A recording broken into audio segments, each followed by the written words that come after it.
Ooh. The courtroom was quiet as the clerk announced the next case. A young woman stepped forward, nervous but determined. Her name was Megan Carter, 22 years old, and she was suing her former boyfriend, Ryan Cole, 25, for unpaid personal loans. The amount wasn't small, and neither was the emotional weight behind it. The judge looked at both of them carefully. You two were in a relationship at the time. These expenses were made, correct? She asked. Yes, Your Honor, Megan replied. We were together for almost 2 years. Ryan nodded silently, avoiding eye contact. Megan explained that during their relationship, Ryan had been struggling financially. Wanting to help, she often covered expenses small at first, then larger ones. One of the earliest issues involved a vacation they took together, during which they decided to get matching tattoos as a symbol of their commitment. He didn't have the money, Megan said. So I paid for both tattoos, with the understanding that he would pay me back later. The judge raised an eyebrow. Did he ever reimburse you? No, Megan answered firmly. Ryan shifted in his seat. Hooray. I never thought it was a loan, he said. I thought it was something couples do for each other. The judge didn't respond immediately. Instead, she moved to the larger Ishida furniture. After Ryan moved into his own apartment, he had almost nothing inside it. No bed. No television. No basic household items. Megan, feeling sympathetic and hopeful about their future, offered to help. Jess said she'd help me get started, Ryan explained. She picked out the items with me. Megan clarified, I used my credit card. It was never a gift. We talked about repayment. The judge asked for specifics. Dates, amounts, details. The total was just over $2,000, Megan said. A mattress, bed frame, and a television. And did he make any regular payments? The judge asked. Megan hesitated. Only one, and even that was late. Ryan admitted that after the purchase, his financial situation worsened. He lost his job shortly afterward and struggled to find new work. The judge leaned back. So, to be clear, she said, you are currently using the items she paid for. Yes, Ryan answered quietly. And the relationship? The judge asked Megan. We broke up. A few months later, Megan said, but he kept everything and stopped communicating about the money. The tension in the courtroom thickened. This wasn't just about furniture anymore. It was about trust, promises, and where love ended and responsibility began. The judge turned her attention directly to Ryan.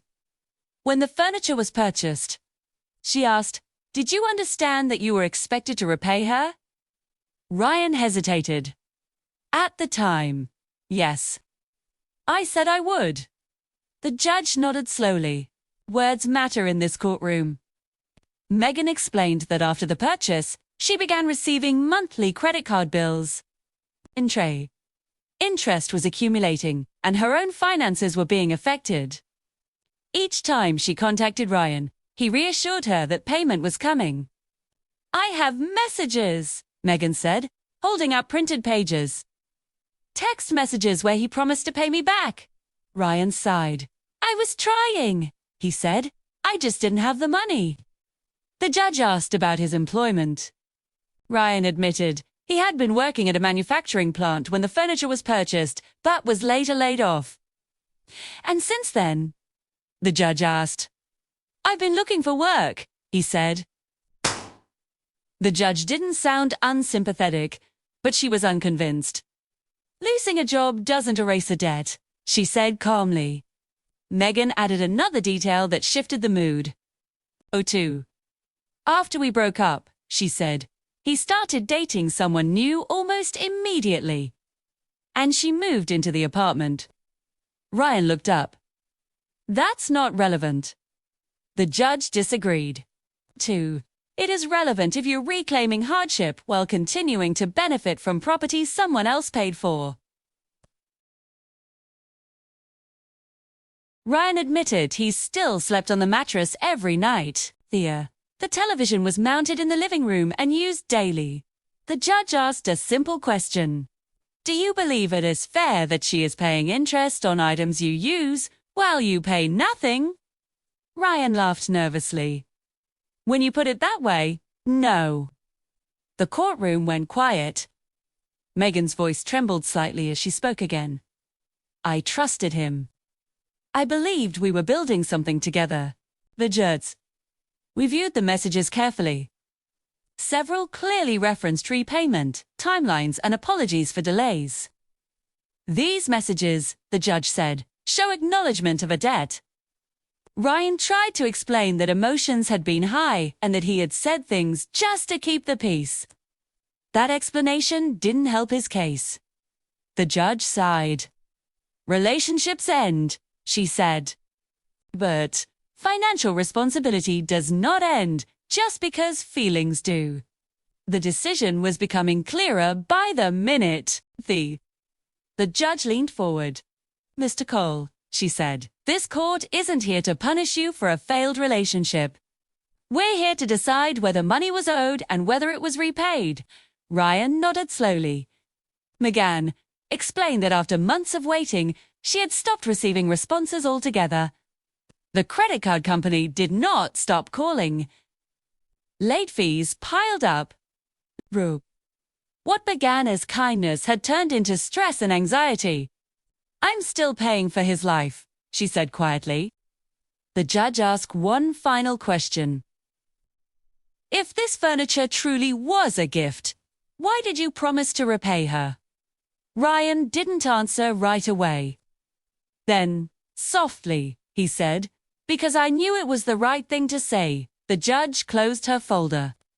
That tells me everything I need to know, she said. She explained that while gifts between partners are common, documented promises of repayment change the nature of the transaction. Messages acknowledging debt carry legal weight.